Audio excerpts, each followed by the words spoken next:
Hello everyone, कैसे हो आप सब। उम्मीद है आप सभी अच्छे से होंगे और जो आपकी प्रिपरेशन है वो अच्छे से चल रही होगी। आप सभी का वेलकम है हमारे YouTube channel study for civil services.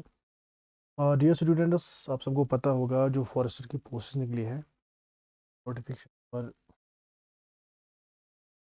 में कन्फ्यूजन है बहुत सारे एस्पिरेंट्स को कि ये जो नॉन मेडिकल स्टूडेंट्स हैं क्या वो इन पोस्ट्स के लिए, जो फॉरेस्टर की पोस्ट है इनके लिए एलिजिबल है या नहीं है।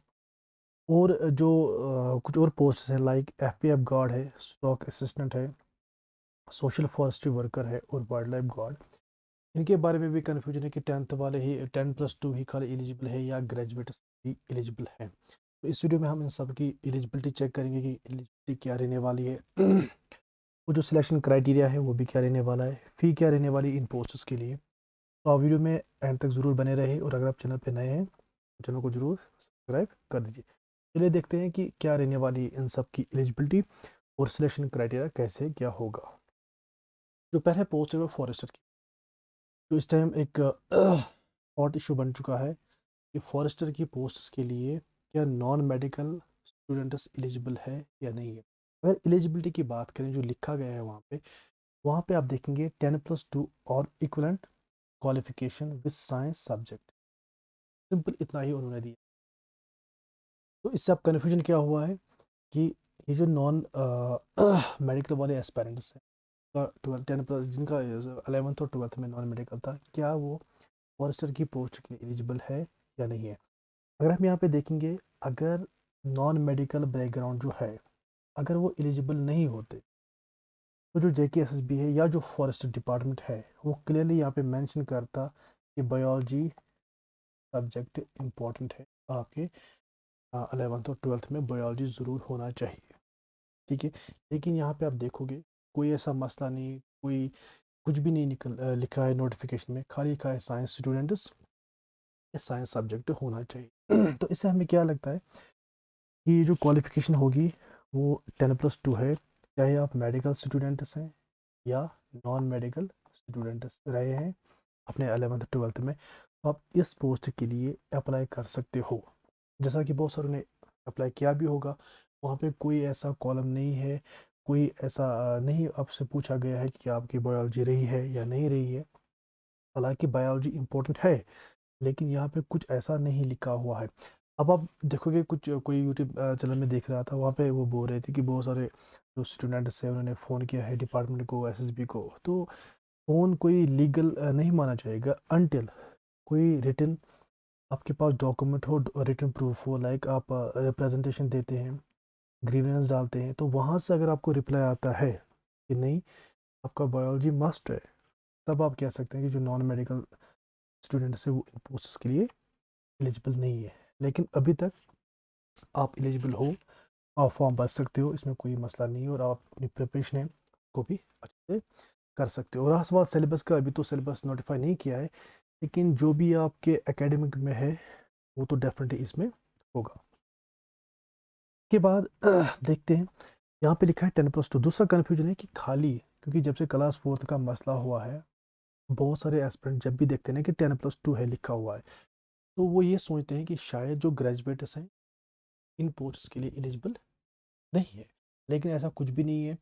अगर यहाँ पे लिखा होता है, लिखा होता मैक्सिमम 10+2 एंड मिनिमम 10th, जैसे लिखा हुआ था वो क्लास 4th की पोस्ट, तब आप एलिजिबल नहीं थे। लेकिन यहाँ पे खाली लिखा है 10+2, इट मीन्स कि आपकी minimum qualification 12th pass out होनी चाहिए, मैक्सिमम जितने भी आप हो PhD तक हो, तो ये मसला नहीं, आप एलिजिबल हो।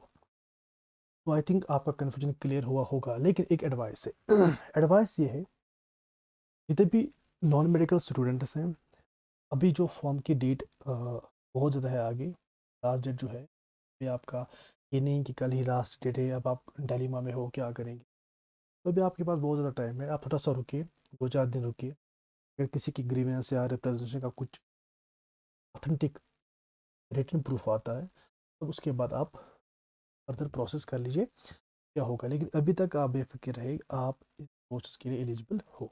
ठीक है, अब ये तो होगी इसकी एलिजिबिलिटी, इसकी क्वालिफिकेशन के बारे में। अब सिलेक्शन कैसा होगा ज़रा वो देखते हैं। पहले अगर आप एकेडमिक आपका ठीक है, आप मेडिकल या नॉन मेडिकल बैकग्राउंड से हो, उसके बाद आपका क्या होना चाहिए, तो आपके फिजिकल स्टैंडर्ड्स दिए गए हैं कुछ, लाइक अगर आप मेल हैं तो आपका जो हाइट है वो 163 सेंटीमीटर्स होनी चाहिए, और जो आपका चेस्ट है नॉर्मल में वो होना चाहिए 84 सेंटीमीटर्स, और चेस्ट एक्सपेंशन होना चाहिए 5 सेंटीमीटर। अगर आप फीमेल हैं तो आपकी जो हाइट है वो होनी चाहिए 150 सेंटीमीटर्स, और जो आपका चेस्ट है वो नॉर्मल में होना चाहिए 79 सेंटीमीटर्स, और चेस्ट एक्सपेंशन 5 सेंटीमीटर्स होना चाहिए। ये फिजिकल स्टैंडर्ड्स बहुत ज़्यादा इंपॉर्टेंट है। अगर किसी की हाइट शॉर्ट है या चेस्ट में इतनी वेट नहीं है तो आप चेक कीजिए, तो तभी आप फॉर्म फिल कर सकते हैं, अदरवाइज़ आपको हर्ट होगा लास्ट में जब आप एलिजिबल होंगे ही नहीं, तो फिर बहुत ज़्यादा प्रॉब्लम हो जाती है। उसके बाद अगर आप यहाँ से भी पास आउट होते हैं कि ये भी आपका ठीक है फिजिकल स्टैंडर्ड, उसके बाद आपको क्या करना है, आपका फिटनेस टेस्ट होगा। वो कैसे लिया जाएगा, जो मेल होंगे उनको 25 किलोमीटर्स वॉकिंग टेस्ट होगा 4 आवर्स में। चाहे आप रेस करें, चाहे आप आराम से चलें, जैसे भी आपको चलना है, आपको 25 किलोमीटर्स निकालने 4 आवर्स में, जो कि हर कोई आसानी से करता है। अगर आप फीमेल हैं तो उसके आपके लिए थोड़ा सा कम ही है, आपको 16 किलोमीटर्स वॉक टेस्ट देना है, 4 आवर्स में इसको आप कंप्लीट करेंगे। ठीक है, क्लियर है यहाँ तक। और उसके बाद आपको क्या करना है, एक फिजिकल फिटनेस सर्टिफिकेट आपको लानी है, कहाँ से, CMO। ठीक, डिस्ट्रिक्ट में आपका हॉस्पिटल होता है, वहाँ पे जो आपके CMO साहब बैठते हैं, वहाँ से आपको लानी है फिजिकल फिटनेस सर्टिफिकेट। तो जब आप ये आपकी एलिजिबिलिटी है, इनमें से आप अगर किसी में भी छूटते हैं, किसी में भी आपको कोई प्रॉब्लम होती है, तो आप इन पोस्ट के लिए एलिजिबल नहीं हो। उसके बाद सिलेक्शन कैसे होगी, सिलेक्शन क्राइटेरिया जो होगा फॉरेस्टर पोस्ट के लिए वो है, खाली आपके जो रिटन एग्जामिनेशन होंगे, यानी कि आप वॉकिंग टेस्ट, फिजिकल स्टैंडर्ड्स, वो सिर्फ आपको क्वालिफाइंग है, यानी कि वो होने चाहिए आप में, उनका आपके सिलेक्शन से कोई नहीं, यानी कि वो इंक्लूड नहीं होंगे सिलेक्शन प्रोसेस में। तो आपको क्या करना है, आपको खाली रिटन एग्जामिनेशन पे ध्यान देना है अगर आपकी फिजिकल स्टैंडर्ड्स और आपकी एलिजिबिलिटी है। उसके बाद ये आप तभी दे सकते हैं रिटन एग्जामिनेशन, यहाँ पे क्लियरली लिखा है the candidate shall have to qualify physical standards test and walk test, यानी कि आपका फिजिकल स्टैंडर्ड जो मैंने आपको बोला आपको, और वॉक टेस्ट, ये जब आप पास करेंगे, जब आप इनमें कंप्लीट होंगे, उसके बाद ही आप शॉर्ट लिस्ट हो जाएंगे रिटन एग्जाम के लिए। क्लियर है यहाँ तक। और एक बात, जो आर्ट्स वाले हैं, जो कॉमर्स वाले हैं, उनके भी बहुत सारे क्यूरीज होते हैं कि जो हमारा जो एनवायरनमेंट रहा है, यूजुअली एनवायरनमेंट होता है 11th-12th में ले सकते हैं, क्या हम एलिजिबल हैं, क्योंकि एनवायरनमेंट फॉरेस्ट से भी रिलेटेड है। तो ऐसा कुछ भी नहीं है, आप एलिजिबल नहीं हो, चाहे आर्ट्स हो, चाहे कॉमर्स हो, चाहे आपका एनवायरनमेंट है या नहीं है, तो आप इन पोस्ट के लिए टोटली एलिजिबल नहीं हो। क्लियर है। अब देखेंगे, जो फॉरेस्ट प्रोटेक्शन फोर्स गार्ड है, FPF गार्ड, उसकी भी क्वालिफिकेशन देते हैं। यहाँ पे जो क्वालिफिकेशन है वो है 10+2, 12th आपका पास होना चाहिए किसी भी सब्जेक्ट में, एनी सब्जेक्ट, यहाँ पे साइंस, कॉमर्स, आर्ट्स, जो भी आपका होगा आप एलिजिबल हो। और जो ग्रेजुएट्स हैं वो भी इन पोस्ट के लिए एलिजिबल है। ठीक है, यहाँ पे खाली लिखा है 10+2, यानी कि ये मिनिमम क्वालिफिकेशन है। ठीक है, मैक्सिमम आप कुछ भी हो, PhD हो, MPhil हो, कोई मसला नहीं, आप एलिजिबल हो। ठीक, अब यहाँ पे भी फिजिकल स्टैंडर्ड्स मस्ट है, क्या होने चाहिए देख लेते हैं। अगर मेल हो तो आपकी जो हाइट है वो 165 सेंटीमीटर्स होनी चाहिए, और जब का चेस्ट होना चाहिए नॉर्मल में 84 सेंटीमीटर्स, चेस्ट एक्सपेंशन 5 सेंटीमीटर। अगर आप फीमेल है तो आपकी जो हाइट है वो होनी चाहिए 150 सेंटीमीटर्स, चेस्ट नॉर्मल में आपका होना चाहिए 79 सेंटीमीटर्स। उसके बाद जो चेस्ट एक्सपेंशन है वो आपका होना चाहिए 5 सेंटीमीटर। फिजिकल फिटनेस देखते हैं क्या होगा। मेल को 25 किलोमीटर्स क्रॉस करने हैं 4 आवर्स में, जैसा कि फॉरेस्टर की पोस्ट में था। वो जो फीमेल है उनको 16 किलोमीटर्स करने हैं 4 आवर्स में। ठीक है, वॉक टेस्ट है, मैंने आपको पहले ही बोला, चाहे आप भाग के जाएँ, आराम से चले, जैसे आपकी मर्जी है, 4 आवर्स में आप कंप्लीट करना है। उसके बाद आपको फिजिकल फिटनेस सर्टिफिकेट लानी है, किसकी, ऑथोराइज्ड होनी चाहिए, CMO। ठीक है, क्लियर है यहाँ तक। अब सिलेक्शन क्राइटेरिया देखते हैं FPF गार्ड के लिए। सिलेक्शन क्राइटेरिया होगा merit obtained in the written examination only, यहाँ पे भी आपको खाली रिटन फोकस करना है, अगर आप एलिजिबल हो तभी। तो उसके बाद आप की जो सिलेक्शन होगी होगी एग्जामिनेशन पे, जो आपका होगा, चाहे CBT होगा या OMR होगा। उसके बाद लेकिन जो ये एग्ज़ाम कौन दे पाएगा, ये एग्ज़ाम वही दे पाएगा जो फिजिकल स्टैंडर्ड टेस्ट और वॉक टेस्ट में पास हो जाएगा। जब वहाँ पे पास हो जाएगा तभी उसका रिटर्न किया जाएगा। उसके बाद देखेंगे वाइल्ड लाइफ गार्ड की, ये बड़ा मसला बन चुका है, ये बहुत इंपॉर्टेंट आपको यहाँ पे देखना है। जो वाइल्ड लाइफ गार्ड है उसकी जो क्वालिफिकेशन है मिनिमम मैट्रिक मैक्सिमम 10+2। यहाँ पे ग्रेजुएट्स टोटली एलिजिबल नहीं है, यहाँ पे खाली वही एलिजिबल है जो मिनिमम 10th उनका होना चाहिए और मैक्सिमम 12th होना चाहिए। बाकी आर्ट्स कॉमर्स साइंस जो भी आपका हो वो मसला नहीं है, लेकिन खाली 10+2 जो कि क्लास 4 तक की एलिजिबिलिटी थी। क्लियर है? फिर से मैं बोल रहा हूँ ग्रेजुएट इसमें टोटली एलिजिबल नहीं है। वाइल्ड लाइफ गार्ड की मैं बात कर रहा हूँ। उसके बाद अब इसके भी फिजिकल स्टैंडर्ड्स हैं, किसके? वाइल्ड लाइफ गार्ड के। क्या है यहाँ पे? खाली आपको चेस्ट वगैरह नहीं मेजर करवाना है, जस्ट जो मेल कैंडिडेट्स है उनकी जो हाइट है वो होनी चाहिए 163 सेंटीमीटर्स, तो जो फीमेल्स हैं उनकी हाइट होनी चाहिए 150 सेंटीमीटर्स। फिजिकल फिटनेस टेस्ट यहाँ पे क्या होगा? यहाँ पे आपको वॉक टेस्ट, वही जो वॉक टेस्ट वहाँ पे था 25 किलोमीटर्स 4 आवर्स में, और फीमेल के लिए 16 किलोमीटर्स 4 आवर्स। यहाँ पे आपको मेडिकल वगैरह नहीं करवाने की ज़रूरत है। क्लियर है? नेक्स्ट सिलेक्शन क्राइटेरिया क्या होगा वाइल्ड लाइफ गार्ड? यहाँ पे भी खाली रिटन एग्जामिनेशन होगा। इनका होगा जिन्होंने फिजिकल स्टैंडर्ड टेस्ट और वॉक टेस्ट पास किया होगा, उन्हीं का रिटन एग्जामिनेशन। क्लियर है?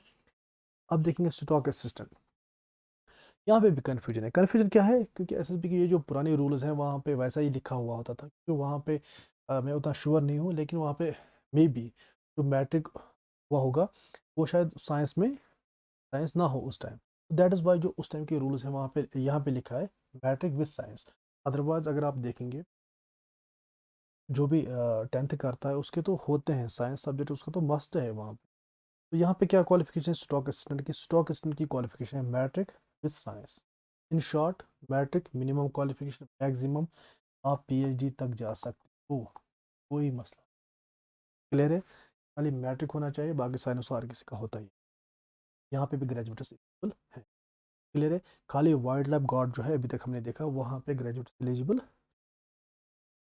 अब हम देखेंगे इसकी सिलेक्शन क्राइटेरिया, किसकी? स्टॉक असिस्टेंट की। स्टॉक असिस्टेंट में कैसे आप सिलेक्ट हो जाएंगे पोस्ट के लिए? यहाँ पे खाली आपका होगा रिटन टेस्ट एग्जामिनेशन, क्योंकि यहाँ पे फिजिकल स्टैंडर्ड्स वॉक टेस्ट वगैरह कुछ भी नहीं है। खाली आपकी जो सिलेक्शन है रिटन एग्जामिनेशन होगा, आपको रिटन एग्जाम देना है, उसी पे आपकी सिलेक्शन हो जाएगी। स्टॉक असिस्टेंट की मैं बात कर रहा हूँ। क्लियर है? उसके बाद सोशल फॉरेस्ट्री वर्कर, ठीक, SFW, इसमें भी आपको मैट्रिक है। मिनिमम क्वालिफिकेशन मैट्रिक, मैक्सिमम कुछ भी, मैक्सिमम एनीथिंग पीएचडी आप मान लो, ठीक है, पीएचडी तक कोई मसला नहीं है। यहाँ पे graduate eligible for this post social forestry worker. लेकिन यहाँ पे फिजिकल स्टैंडर्ड्स रखे गए हैं, क्या है? 160 सेंटीमीटर्स हाइट होनी चाहिए मेल की, 150 सेंटीमीटर्स हाइट होनी चाहिए फीमेल की। क्लियर? फिजिकल टेस्ट यहाँ पे भी होगा। 25 किलोमीटर आपको वॉक टेस्ट देना है, वो आपको कंप्लीट करना है 4 आवर्स में। यहाँ पे मैं बता, यहाँ पे उन्होंने नहीं लिखा, अगर आप नोटिफिकेशन देखेंगे ओरिजिनल नोटिफिकेशन JKSSB की, तो वहाँ पे भी उन्होंने इतना ही लिखा जितना मैंने यहाँ पे लिखा है। लेकिन यहाँ पे मैं आपको बोलूँगा जो फीमेल है उनको खाली 16 किलोमीटर्स निकालने हैं 4 आवर्स में, ठीक है, और फिजिकल फिटनेस सर्टिफिकेट CMO की होनी चाहिए। क्लियर? अब सिलेक्शन प्रोसेस देख, सिलेक्शन प्रोसेस क्या होगा? क्राइटेरिया होगा merit open in the written examination only. खाली आपका जो रिटन एग्जामिनेशन होगा आपको उसी को पास करना, अगर आप मेरिट में फॉल करते हैं तो आपकी हो जाएगी। द कंडीशन इज़ आप क्वालिफाई करने चाहिए physical standard test and walk test, ये खाली कंडीशन है। उसके बाद आपका रिटन होगा, अगर आप मेरिट में फॉल करेंगे तो आपकी सिलेक्ट। तो ये था यहाँ तक कि कुछ पोस्ट्स थे, मुझे लगता है कि आपके जितने भी कन्फ्यूजन हैं वो क्लियर हो चुके होंगे। फिर भी अगर कुछ कन्फ्यूजन है, कोई डाउट है, कमेंट सेक्शन में ज़रूर बोलिए। अब एक और डाउट है फ़ी का, कितनी फ़ी पे करनी है? कि वैसे वहीं पे रिसिप्ट चढ़ता है, वो ये मसला नहीं है। जब आप फॉर्म फिल करेंगे तो एंड में जब आप फीस भरेंगे, जिस पोस्ट के लिए भी आप अप्लाई करेंगे, वहाँ से आपका जो फ़ी है पेमेंट वो खुद ही जनरेट होता है। लेकिन फिर भी मैं यहाँ पे बताना चाहूँगा जो पोस्ट है जिनका 2 स्टेजेस है। 2 स्टेज मतलब फॉर एग्जाम्पल अगर हम फॉरेस्टर की बात करें, फॉरेस्टर, जो फॉरेस्टर की पोस्ट है वहाँ पे क्या है? पहले आपका फिजिकल टेस्ट होगा, आपके मेजर किया जाएगा आपके हाइट चेस्ट वगैरह। उसके बाद वॉक टेस्ट होगा। तो ये बनेंगे 2 स्टेजेस ऑफ एग्जामिनेशन। तो यहाँ पे जो फीस है वो कितनी है, 550 रुपीज़।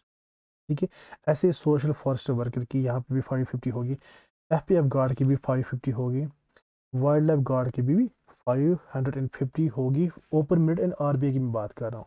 ठीक है, ओपन मिलिट एंड आरबीए, क्लियर। और जो एससी हैं, एसटी हैं एंड पीडब्ल्यूडी और ईडब्ल्यूएस कैटेगरी, उनकी जो फ़ी है वो है 450 उन पोस्ट के लिए जहाँ पे 2 स्टेज ऑफ एग्जामिनेशन है। क्लियर है यहाँ तक। उसके बाद for post involving single stage of examination, वहाँ पे आपकी जो फ़ी है 500 आपकी फ़ी होगी ओपन मेरिट और आरबीए के लिए, 400 आपकी फ़ी होगी एससी, एसटी, पीडब्ल्यूडी और ईडब्ल्यूएस के लिए। इसमें कौन सी पोस्ट हमने देखी, इसमें स्टॉक असिस्टेंट, क्योंकि वहाँ पे खाली एग्जामिनेशन एक है, दैट इज़ रिटन एग्जामिनेशन, और वहाँ पे कोई भी फिजिकल टेस्ट, वॉक टेस्ट नहीं होगा। तो आई थिंक जो मुझे लगता है सब कुछ क्लियर हुआ होगा। और रहा सवाल इन पोस्ट्स का सिलेबस, वो हम नेक्स्ट वीडियो में डिटेल्ड आपको बोलेंगे कि सिलेबस क्या है इन पोस्ट्स के लिए।